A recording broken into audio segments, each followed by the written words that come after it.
A longtime doctor with the IndyCar series says that racetrack fences need to be changed to better protect the drivers. Dr. Terry Trammell is speaking out tonight, 2 days after that fiery crash that killed two-time Indy 500 champion Dan Wheldon. Dr. Trammell says part of the problem on Sunday was that Wheldon's car pierced the catch fence in Turn 2 in the Las Vegas Motor Speedway. Trammell believes fences are designed to protect the fans from flying debris, but not drivers like Wheldon if their cars should go airborne, which sadly was the case for him. You can watch that so many times and it's just still very painful to see. It's one of the worst you'll ever see. And for Dan Wheldon, the tributes and the flowers keep coming. What you'd expect for someone who gains such a large following. But what about those lesser-known drivers who also lost their lives years ago? Pam Elliott shows you what some fans are doing to honor their heroes. White flag is out. Mike Thompson grew up within earshot of Killcare Speedway in Xenia.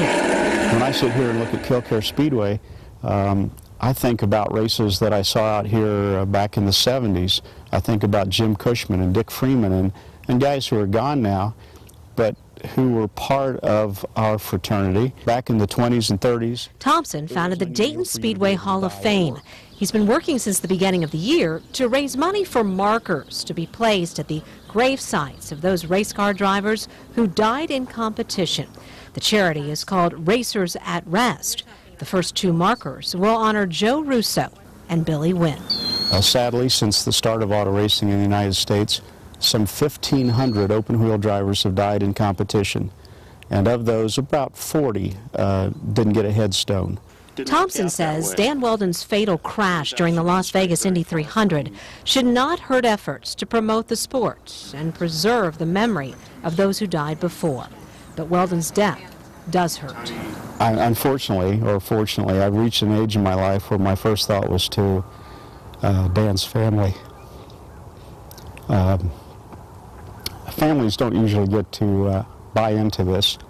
They are drafted. Been kept it going since '59. Roy Baker runs Killcare Speedway. It's been in his family for decades. He sees the sun rising again for racing, despite tragedies like last weekend's.